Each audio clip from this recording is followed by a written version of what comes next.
P, C, P, F,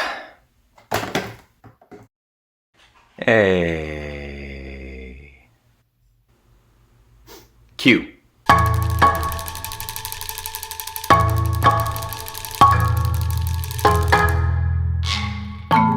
This is a big topic, and we could talk about a lot of things, so we're just going to touch on a couple aspects of how we manage the rehearsal process.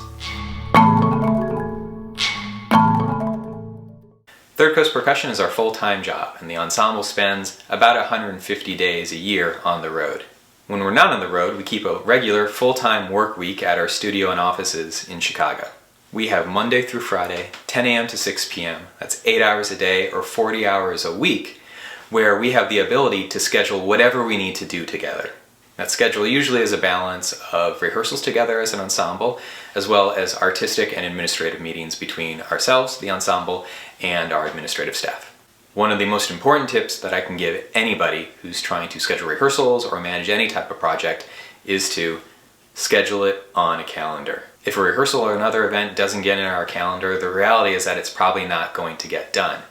One of the more challenging aspects of being a percussion ensemble and scheduling rehearsal time is dealing with the logistics of instruments. If you're not careful, you can actually spend more time setting up and tearing down instruments than you do actually playing music together. We're really fortunate in that we actually have a full-time studio manager, Colin Campbell. Colin is a super talented guy. He does so many things for this organization, but one of the things that is really important that he helps us out with is the setting up and tearing down of our instruments here in Chicago when we're trying to rehearse.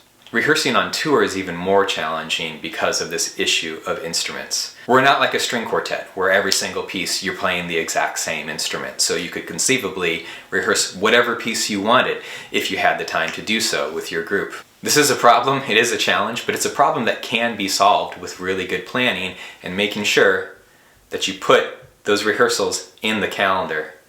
I try to put together a rehearsal calendar as far in advance as possible. In some cases, that's me, putting a rehearsal calendar together for a program that's 6 to 8 months off in the future. Once we know what that program is, we know what the repertoire is on that program, I can look at it, see, is it material that we've played a lot before that won't take a lot of rehearsal time? Is it brand new material? Are there other production aspects of it that's going to require, more rehearsal time? And then I reverse engineer it, and I make sure that we have the time on the calendar.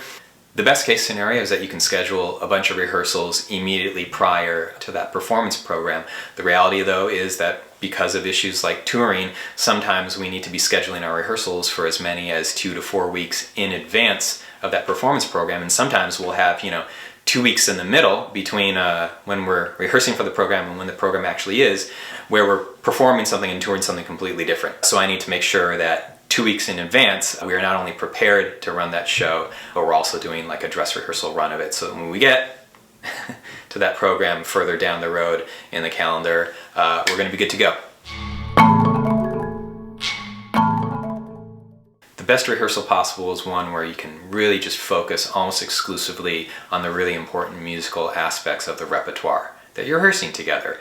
And the way to get there is to make sure that collectively and individually, you're as prepared as possible coming into the rehearsal so you just don't waste each other's time. What do I mean by being as prepared as possible? Well, there's, the obvious of knowing all your notes and rhythm, being able to play your part down, but also knowing the parts of the other players in the ensemble, being familiar with the other parts. You can even prepare your part by writing in cues of the other players. If it's a pre-existing piece and maybe it's been recorded once or twice before, so checking out some of those recordings and, just being really familiar with the music so when you get into that rehearsal, you're not spending a lot of time on just, sort of the nuts and bolts of, playing the notes and the rhythms together. That's obviously really, really important, and it's the first step, but it should also be the easiest step. And what you want to do is make sure that you have time to really focus on all of the musical and artistic decisions that go into interpreting music and showing your own unique artistic voice in this repertoire.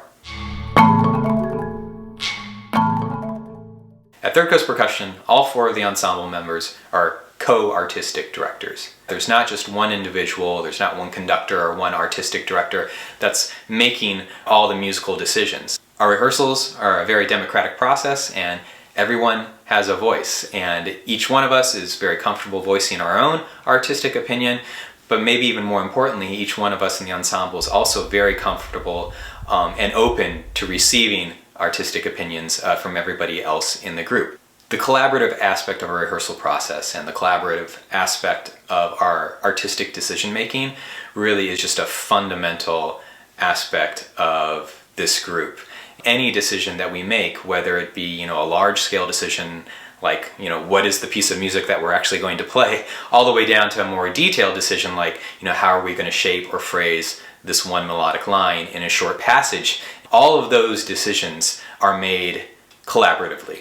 I have my own artistic opinions that I'm really passionate about when we're in the rehearsal process, and Dave has his own opinions, Sean has his own opinions, Rob has his own opinions. Sometimes these opinions line up and the rehearsal process is easy, and sometimes though they don't, and they collide with each other. When you have 4 artistic voices in the room, when you have 4 chefs in a kitchen, sure, it can slow down the rehearsal process a bit, because of course you need to talk about all of those things that you may be disagreeing about, those musical decisions that you might be disagreeing about. Even though this process may take a little bit more time, I'm a very big believer that, when you have a bunch of musical opinions, a bunch of artistic ideas at the very top, and then through the collaborative process, you begin to narrow down your decisions, narrow it down, talk through it until you come to one final decision that everybody can come to the consensus on.